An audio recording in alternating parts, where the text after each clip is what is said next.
I'm introducing to you a film dealing with one of the most vital social problems of our time, housing. Because I'm Director of Housing for the City, I shall refer more particularly to the work in Liverpool, one of the world's greatest trading centres. The city is rightly proud of its two cathedrals, its civic buildings, and those which house its commercial and industrial undertakings. Many must have experienced the thrill which a journey along the great waterfront affords. The world-famed docks and the many and varied industries give employment to thousands of men and women. But in the background, there are the congested and worn-out dwellings in which many of the workers are compelled to live. This problem of the slums is common to most of our large towns, and because disease and misery breed where such conditions exist, a nationwide campaign has been entered upon. It is not sufficient for our workers to enjoy modern hygienic conditions at their places of employment, and the purpose of this film is to show what is being done to provide better houses for the citizens of Liverpool. This map will give you an impression of the magnitude of the slum clearance program to which the council is already committed, and also of the redevelopment which is taking place in the older residential areas of the city. It is difficult to imagine the conditions under which many are living, but such houses as these are being demolished daily. With the passing of the first Post-War Housing Act, Liverpool renewed its warfare against bad housing conditions. This has continued incessantly, and today, not only are new estates being developed on the outskirts of the city, some a mile square, but replanning and redevelopment of areas 40, 60, 90 acres in extent is being carried out.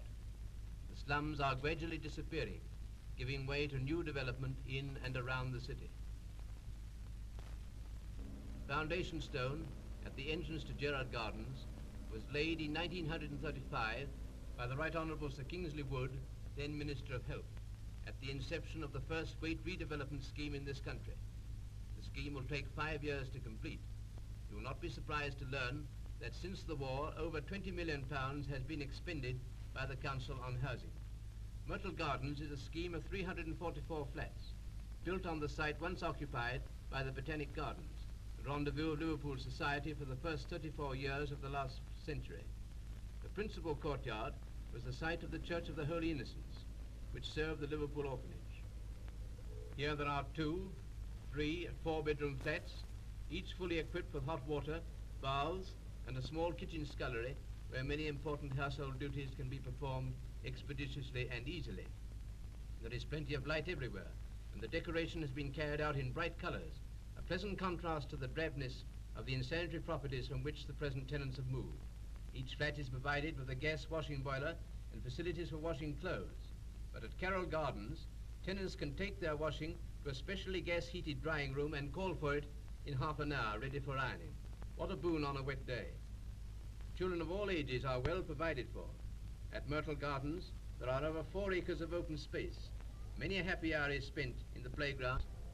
Where these children used to live, the only open space was the road, and you can imagine the anxiety of parents with the dangers of present-day traffic. These playgrounds are valuable amenities that keep fit movement in practice. This aerial view gives an excellent idea of the attractive layout of these flats. You have seen how energetically the Housing Committee is discharging its responsibility for housing the workers of the city. May I give you just a few figures to illustrate what has already been done? By 1914, over 12,000 insanitary houses had been demolished and 11,000 persons had been rehoused by the corporation. Now the Housing Committee accommodates a population of 122,000 persons. On the outskirts of the city, over 29,000 houses have already been erected. Here provision is made for the newly married, for aged couples, and even for families of 10 and 12 persons. These houses have every modern amenity and will always be a valuable asset to the city. The outer areas have been planned to give adequate open space in addition to the 1/12 of an acre which nearly every tenant has and can cultivate as a garden.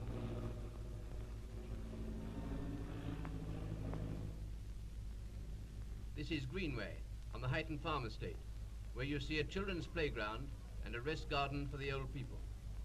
The Dovecote Estate, of over 250 acres, lies on each side of the Liverpool-Prescott Road. It was here 7 years ago that the first cottages for aged persons were built, a successful experiment which has since been repeated on all estates subsequently developed. The 3,000 houses are grouped around a communal centre in which every necessary amenity is provided. On these estates there are churches, schools, baths, libraries, such as this at Norris Green, which is a self-contained building serving over 7,000 families. In some cases on the smaller estates, the public library and meeting hall are built over the shops. In all cases, a veranda runs the length of the shopping centre so that tenants on the estates are protected on the wettest days and can seek out the best bargain. The building of flats is not wholly restricted to the more densely populated districts of the city. There are some who are unwilling to undertake the responsibilities of cultivating a garden. They prefer to live in flats such as these on Muirhead Avenue, one of the main arterial roads. Here too are being erected flats for single persons. Perhaps Speak is the most interesting development yet undertaken by the city. It is to be a separate community unit in which will reside those engaged in the many industries which are settling in this district of the city. Varying levels often offer difficulties in development, but at long view, where part of the estate is much below the main traffic road, the effect is very pleasing. In a few years, the embankment to the main road will be gay with gorse and other flowering shrubs.